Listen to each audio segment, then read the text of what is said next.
Korupsi seringkali dianggap sebagai masalah yang hanya ada di tingkat pemerintah atau institusi besar.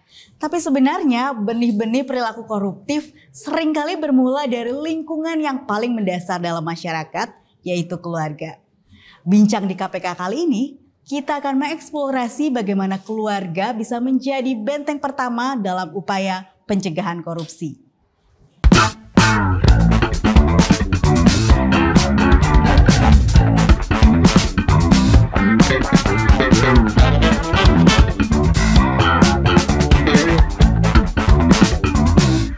Halo kawan aksi, selamat datang di Bincang di KPK, meja sidang, meja makan ke meja sidang maksud saya.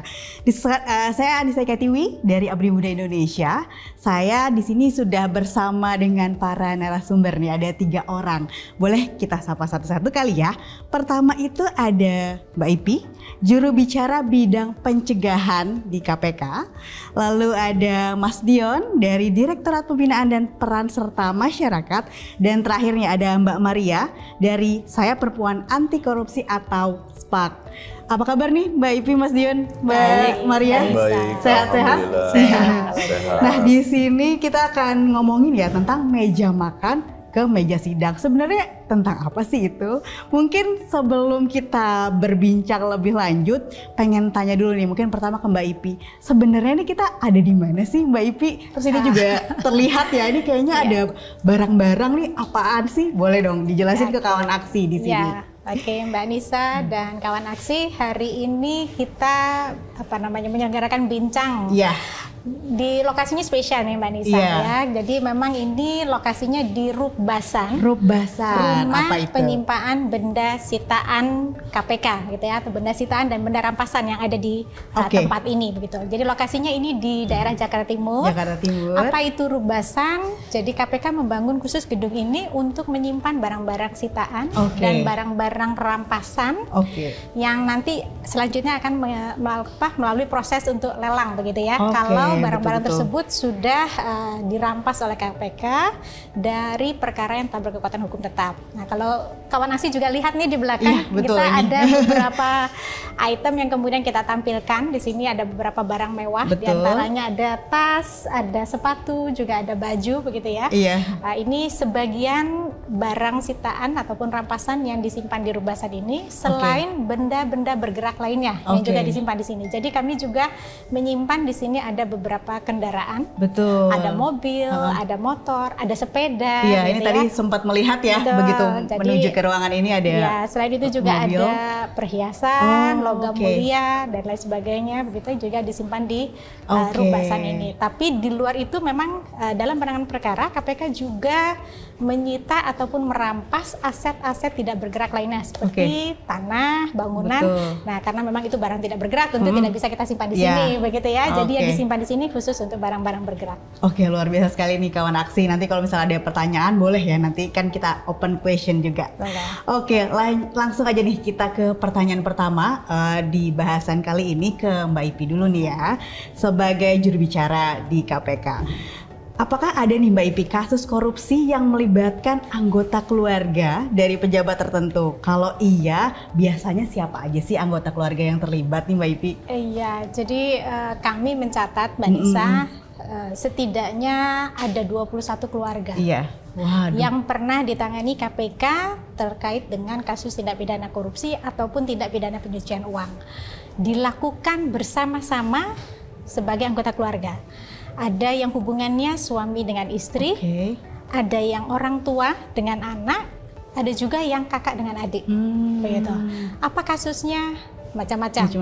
Ada beberapa terkait dengan pengadaan, ada yang terkait dengan pemerasan untuk pengurusan izin, pemanfaatan ruang, begitu ya. Ada juga terkait dengan kasus sengketa pilkada dan lain sebagainya. Gitu. Jadi kalau bicara tadi sesuai dengan judulnya, dari meja makan ke meja sidang ya, gitu ya. Jadi ya bisa jadi pembahasan itu dilakukan di meja makan, tapi keluarga kemudian menyeret kedua belah pihak ini jadi tersangka tindak pidana korupsi yang ditangani oleh KPK. Iya, berarti mungkin salah satu dari benda sitaan di belakang ini juga salah satunya korupsi yang dilakukan oleh keluarga mungkin ya Mbak Ipi ya? Ini saya mungkin mesti cek apakah ini termasuk barang sitaan dari kasus-kasus tersebut begitu ya. Tetapi intinya memang barang-barang ini adalah barang-barang yang kami sita ataupun yang kami rampas dari perkara tindak pidana korupsi dan TPPU yang ditangani oleh KPK. Oke, ini berdasarkan kasus-kasus yang Mbak Ipi sudah pernah ketahui ya sebelum-sebelumnya ya, itu sebenarnya peran masing-masing anggota keluarga itu apa aja sih biasanya nih Mbak Ipi? Ya, dari perkara yang kami tangani, hubungan tadi ya, ada yang istri dengan suami, kemudian orang tua dengan anak, ataupun kakak dengan adik. Beberapa di antaranya ini memang tadi beberapa modusnya terkait dengan pengadaan barang dan jasa. Yang kedua, peran apa yang kemudian dilakukan, ada yang bersama-sama melakukan tindak pidana korupsi tadi, ada yang kemudian menggunakan anggota keluarga sebagai pihak untuk menyamarkan hasil tindak pidana tadi, gitu ya. Jadi kaitannya dengan penanganan tindak pidana pencucian uang, begitu ya. Tadi hasil dari perkara tindak pidana korupsi yang dilakukan, kemudian dibelikan aset dalam bentuk berbagai macam yang diatasnamakan anggota keluarga misalnya. Itu salah satu bentuk peran serta atau keikutsertaan anggota keluarga dalam tindak pidana. Oke, terima kasih banyak Mbak Ipi. Nanti kita ke Mbak Ipi lagi. Selanjutnya nih saya pengen bertanya nih ke Mbak Maria ya, selaku Direktur saya Perempuan Anti Korupsi atau SPAK. Ini kan memang mengurusi ibaratnya pencegahan anti korupsi, terutama untuk keluarga dan perempuan ya Mbak Ipi, Mbak Maria ya. Ini menyambung tadi penjelasannya Mbak Ipi. Pengen tahu nih kalau misalnya Mbak Maria sendiri, menurut Mbak Maria tuh seberapa pentingnya sih pendidikan anti korupsi atau juga tentang kesadaran masyarakat untuk pencegahan korupsi, terutama bagi keluarga dan juga bagi perempuan nih. Mungkin boleh Mbak Ipi diceritakan pengalaman-pengalamannya. Oke, terima kasih Mbak Anissa. Ya. Sebelumnya mungkin saya perlu jelaskan dulu ya, kalau di SPAK itu kami yakin bahwa pencegahan korupsi yang paling mujarab itu adalah penanaman nilai-nilai integritas atau nilai-nilai anti korupsi dari rumah gitu ya, dari keluarga. Gitu. Dari meja makan sendiri dari meja tadi makan ya. Itu. Nah, jadi kalau balik lagi ke peran perempuan di dalam pencegahan korupsi di keluarga dan kemudian ke masyarakat, itu kalau perempuan itu perannya itu besar sekali, terutama kalau mereka itu mempunyai kesadaran yang tinggi terhadap nilai-nilai anti korupsi itu. Karena perempuan itu hebat banget gitu ya. Dia itu punya perempuan itu memilih untuk patuh kepada peraturan itu lebih besar ininya gitu ya. Kepatuhan dia terhadap peraturan itu lebih besar. Dan dia itu punya banyak sekali kesempatan sosial. Jadi misalnya perempuan tuh kalau di rumah kan direktur operasional ya, segala macam diurusin gitu. Nah dia juga di samping itu dia juga kalau nganter anak sekolah dia ketemu ibu-ibu lain, kalau arisan dan sebagainya gitu. Jadi dia punya banyak sekali kesempatan sosial untuk kalau misalnya dia mempunyai keyakinan yang atau komitmen yang teguh kepada nilai anti korupsi, dia itu akan menyebarkan nilai-nilai tersebut di dalam keluarganya dan kemudian berlanjut ke masyarakat. Gitu ya. Jadi utamanya harus dari bagaimana kita memberikan pemahaman yang mendalam kepada perempuan-perempuan ini supaya dia bisa menggunakan kekuatannya untuk menjadi garda terdepan dalam pencegahan korupsi. Dimulai dari keluarga, kemudian nanti menyebar ke lingkungan yang lebih besar sampai ke masyarakat. Oke, sebegitu pentingnya ya peran perempuan dalam pencegahan anti korupsi ini. Nah, karena penting banget nih menurut Mbak Maria, tantangan apa sih sebenarnya yang dimiliki oleh perempuan tadi dalam misalnya ingin mencegah korupsi nih? Oke Mbak Maria, selanjutnya saya ingin ke Mas Dion nih. Mungkin tadi menyambung pertanyaan ke Mbak Maria dan juga ke Mbak Ipi tadi di awal. Mas Dion ini kan dari Direktorat Pembinaan dan Peran Serta Masyarakat, masih nyambung ya, keluarga gitu kan. Apa sih sebenarnya peran yang bisa dijalankan nih oleh masyarakat dalam pencegahan anti korupsi? Mungkin kalau tadi Mbak Maria lebih ke perempuan, kalau Mas Dion ini lebih ke masyarakat secara general gitu ya Mas Dion? Iya, yang pertama tentunya kita pahami ya bahwa pemberantasan korupsi ini kan adalah serangkaian upaya baik pencegahan, penindakan gitu ya dengan berbagai macam upayanya, dan itu digarisbawahi dengan melibatkan peran serta masyarakat sesuai ketentuan peraturan perundang-undangan. Jadi artinya memang peran serta masyarakat ini sangat dibutuhkan partisipasi publik akan mendukung terciptanya pemberantasan korupsi yang optimal gitu. Nah, itulah makanya masyarakat bisa berperan di berbagai lini. Misalnya tadi dalam upaya-upaya edukasi gitu ya, melalui penyuluhan, bisa juga berperan serta dalam upaya pencegahan gitu. Nah, seperti teman-teman di Abdi Muda gitu ya, melakukan kajian-kajian, diskusi di masyarakat gitu untuk perbaikan sistem tentunya. Bisa juga sebagai pelapor gitu, mendukung upaya-upaya penindakan gitu. Jadi memang sangat vital peran masyarakat untuk membantu upaya pemberantasan korupsi. Karena nggak cuma dari KPK saja atau dari pemerintah saja ya Mas Dion ya, harus peran serta masyarakat Indonesia secara keseluruhan.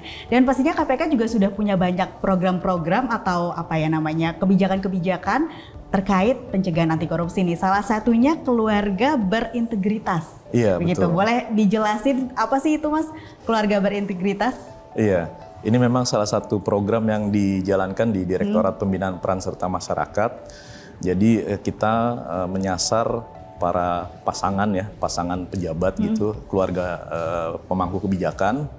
Harapannya mereka kita lakukan pemberian materi, ada bimbingan teknis di situ terkait bagaimana menerapkan nilai-nilai integritas, juga mengingatkan gitu.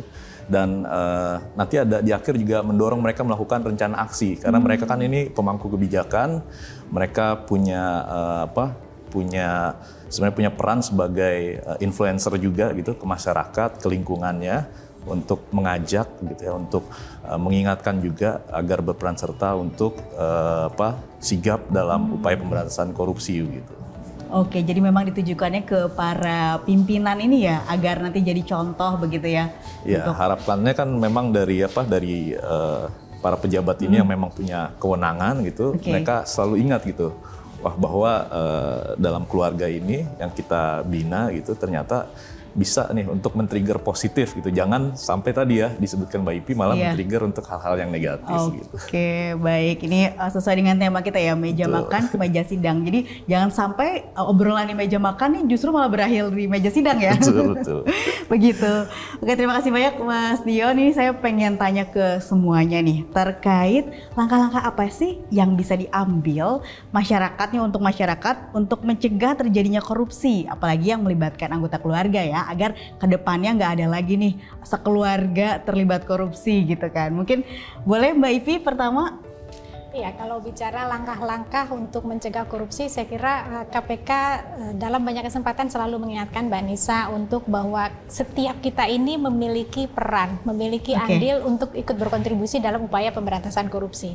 Baik melalui pendekatan misalnya membantu penegak hukum dalam penanganan perkara. Artinya dengan menjadi pelapor atas dugaan tindak pidana korupsi yang terjadi yang dia ketahui begitu ya. Atau yang kedua ya tentu aku ikut juga terlibat dalam upaya-upaya pencegahannya. Baik melalui pendekatan pendidikan ataupun melalui pendekatan perbaikan sistem misalnya. Pendekatan pendidikan ada banyak sekali kesempatan yang sebetulnya bisa dimanfaatkan atau bisa digunakan oleh masyarakat umum gitu ya. Salah satu program KPK misalnya kami punya yang namanya penyuluh anti korupsi. Penyuluh anti korupsi atau PAKSI kita bilang. PAKSI, saat ini kita punya sudah ribuan penyuluh anti korupsi yang tersertifikasi oleh BNSP melalui LSP-nya KPK gitu ya, dan semua prosesnya gratis Mbak Nisa. Jadi sebenarnya dalam kesempatan ini kami juga ingin mengajak masyarakat untuk bisa ikut terlibat aktif dalam upaya pemberantasan korupsi, salah satunya dengan menjadi penyuluh anti korupsi itu tadi. Siapa aja bisa gabung ya, masyarakat Indonesia bisa ya? Betul. Dan hari ini latar belakang penyuluh anti korupsi itu juga beragam. Mulai dari mahasiswa, dosen, guru, ASN, advokat begitu ya, ada beragam profesi, bisa dan terbuka. Di sisi lain, secara khusus KPK juga punya perhatian pada upaya pencegahan korupsi di dunia usaha atau di sektor swasta. Ada yang namanya API, Ahli Pembangun Integritas. Ini juga pihak yang kemudian bisa secara langsung begitu ya berkontribusi untuk membangun satu sistem pencegahan korupsi di dalam badan usaha begitu ya.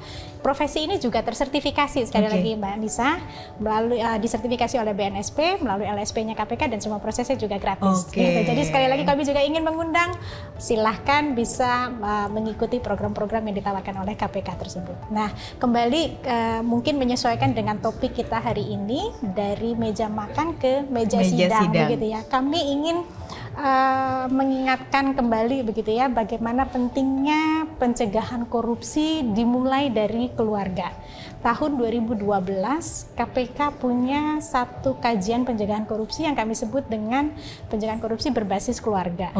Kami ingin kemudian bagaimana keluarga bisa mengambil peran yang lebih besar begitu ya, atau kembali kepada perannya untuk yang pertama, kalau kita lihat dari saya kira ada cukup banyak referensi ataupun teori yang mengatakan begitu ya, peran keluarga memang begitu besar, begitu strategis dalam pembentukan karakter gitu ya. Kenapa? Karena memang 3 di antaranya lah mungkin kita bisa sebutkan.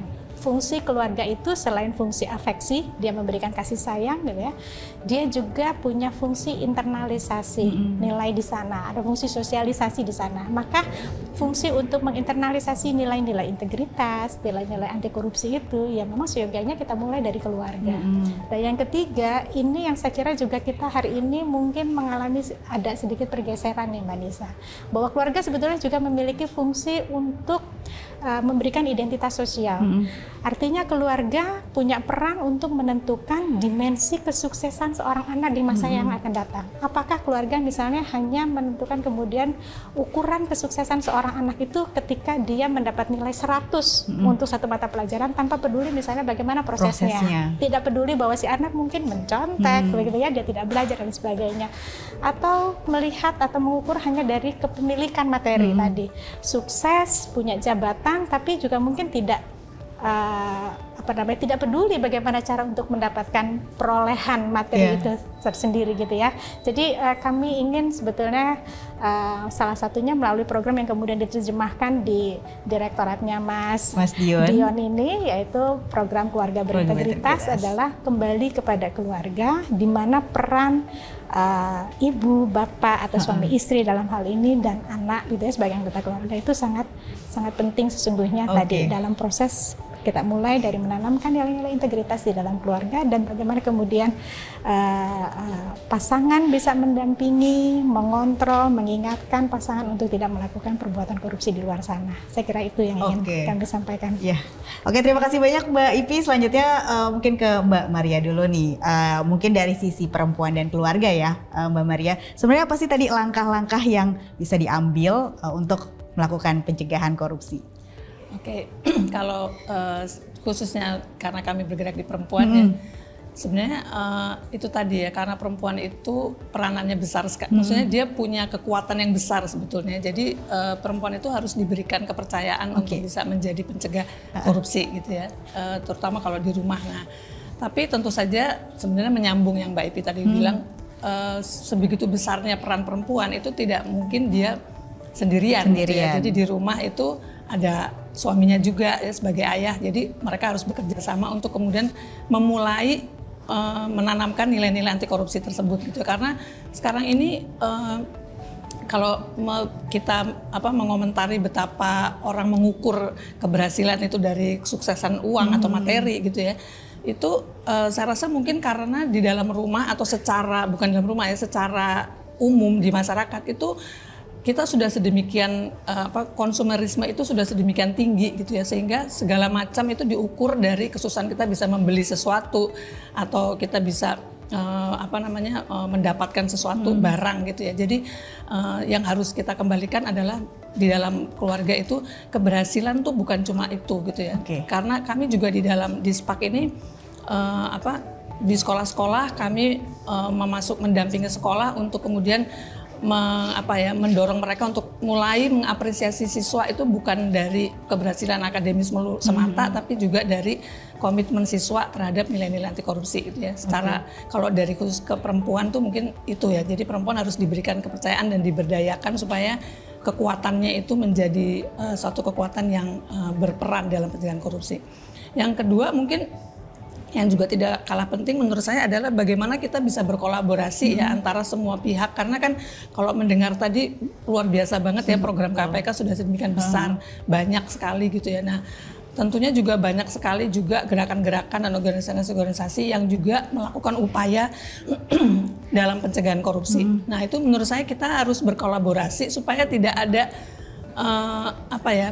pengulangan-pengulangan yang kemudian sebetulnya bisa menjadi satu kekuatan bersama, tapi kemudian masing-masing jadi jalan sendiri gitu ya. Dan itu menurut saya kolaborasi itu sangat penting di dalam pencegahan korupsi, terutama di saat sekarang ya, di mana kayaknya udah sangat elemen ini dan elemen itu tuh udah sangat terkotak-kotakan. Nah itu yang menurut saya itu perlu sekali kita rangkum semua menjadi satu kekuatan besar. Oke, sepakat sih, walaupun tadi ya peran perempuan tuh krusial sekali, tapi tetap harus berkolaborasi dengan banyak pihak ya. Betul. Oke, mungkin bisa lanjut nih ke Mas Dion ya, tadi kolaborasi, semua masyarakat seluruh Indonesia tuh harus berperan serta. Gimana nih kalau dari Mas Dion, dari sisi apa ya tadi kemasyarakatan, atau mungkin bisa disambungkan dengan program-program yang dari direktoratnya Mas Dion sudah lakukan juga ya mengenai langkah-langkah itu? Ya, kami di Direktorat Pembinaan Peran Serta Masyarakat juga ada program langsung. Ini kami kumpulkan gitu para tokoh masyarakat, tokoh adat gitu, termasuk juga tokoh perempuan, berbagai organisasi itu kita kumpulkan, satukan itu dalam kegiatan pemberdayaan peran serta masyarakat. Nah, di situ kita sampaikan informasi-informasi terkait program pencegahan korupsi gitu, dan bagaimana mereka bisa bermitra gitu, berperan serta, saling menjalin jejaring gitu. Ya, tujuannya tentu untuk mengupayakan daerahnya bebas dari korupsi begitu. Nah, ini yang terus-menerus kita lakukan dari Sabang sampai Merauke gitu ya, di berbagai provinsi, berbagai daerah. Harapannya ini bisa menjadi snowball effect gitu ya, dari mereka yang tentunya tokoh-tokoh masyarakat, tokoh ulama ini kan punya pengikut yang banyak gitu ya. Nah, mereka bisa meneruskan lagi ke bawahnya gitu, termasuk juga tadi para perempuan gitu bisa menyebarkan informasi-informasi ini ke entitasnya begitu. Oke, terima kasih banyak. Boleh tepuk tangan virtual kali ya untuk Mbak Maria, Mas Dion, dan juga Mbak Ipi. Nah, ini closing statement nih, mungkin singkat aja kali ya, singkat, padat, jelas. Harapan untuk peran keluarga agar tadi nih dari meja makan nggak ke meja sidang. Apa sih sebenarnya harapannya untuk keluarga-keluarga Indonesia agar tidak terjadi korupsi dan mengurangi korupsi ya, agar benar-benar Indonesia tuh korupsinya berkurang sekali gitu. Mungkin boleh Mbak Ipi dulu kali langsung. Iya, baik. Saya kira kalau bicara harapan tadi sempat di awal kami sampaikan gitu ya, melalui program pencegahan korupsi berbasis keluarga, bagaimana KPK mengajak untuk kita kembali kepada peran keluarga. Ayo gitu ya, kita laksanakan fungsi dari keluarga. 3 fungsi utamanya saja tadi yang terkait dengan fungsi afeksi, fungsi sosialisasi, dan fungsi identitas sosial. Gitu. Supaya kita mulai bagaimana menginternalisasikan nilai-nilai integritas itu di dalam keluarga, dan bagaimana kita kemudian mengingatkan anggota keluarga untuk kemudian tidak melakukan tindak pidana korupsi. Dan satu hal yang ingin saya sampaikan, Mbak Nisa, sekali lagi karena kita tadi bicara mengenai perempuan begitu ya, dan korupsi begitu. Saya ingin kemudian mengingatkan begini. Korupsi itu bukan isu gender gitu ya. Jadi jangan disalahpahami bahwa karena kebetulan hari ini kita bahas mengenai korupsi dan juga ada peran perempuan, karena korupsi itu melibatkan tadi semua gender begitu ya, ada perempuan dan ada laki-laki gitu. Jadi kami hanya ingin menyampaikan bahwa sebetulnya perempuan juga memiliki risiko yang sama. Nah, karena risiko yang sama itu, tapi di sisi lain perempuan juga sebetulnya memiliki peran yang luar biasa, yang ketika peran itu dilakukan sangat luar biasa dampaknya untuk bisa mencegah korupsi, baik sebagai istri, sebagai ibu, maupun sebagai profesional, untuk bisa dia berperan di lingkungannya, di keluarganya, maupun sebagai tadi menjalankan peran sebagai ibu ataupun istri. Ya, oke, terima kasih. Silakan selanjutnya Mas Dion. Oke, saya ingin menyampaikan bahwa keluarga itu adalah lingkungan terkecil di masyarakat, tempat berkumpulnya orang yang saling mengasihi, saling menyayangi, tentu saling peduli satu sama lain. Jangan biarkan keluarga kita terjerumus dalam tindak pidana korupsi. Nah, ini saatnya kita kalau memang merasa keluarga gitu, tentunya kita sebagai keluarga besar masyarakat Indonesia bahkan saling mengingatkan gitu ya. Saling mengingatkan, dan tentu juga kalau ada yang terjerumus begitu ya saling melaporkan juga begitu. Jangan sampai kita membiarkan gitu. Karena kalau kita membiarkan, ini adalah awal dari ketidakpedulian. Nah, itu harapannya keluarga berintegritas bisa tercipta di seluruh masyarakat Indonesia. Ya, terima kasih Mas Dion. Terakhir mungkin Mbak Maria. Ya, kalau saya kami cenderung untuk berharap mudah-mudahan semakin banyak orang tua yang bisa menjadi contoh nyata atau role model buat generasi-generasi di bawahnya, tentunya buat anak-anaknya sendiri gitu ya. Sehingga percakapan di meja makan, kalau kita kembali ke topiknya ya, itu tidak lagi bicara soal materi, tapi bicara soal keberhasilan-keberhasilan dalam melaksanakan nilai-nilai anti korupsi. Oke, terima kasih. Boleh tepuk tangan virtual nih ya buat para narasumber kali ini. Baik, karena sudah habis juga nih waktunya, kawan aksi, terima kasih banyak sudah gabung di Bincang di KPK edisi dari meja makan ke meja sidang. Terima kasih banyak Mbak Maria, Mas Dion, Mbak Ipi, dan juga kawan aksi semuanya yang sudah menonton. Saya Anissa Katiwi dari Abdi Muda Indonesia. Sampai jumpa di Bincang di KPK berikutnya. Dah.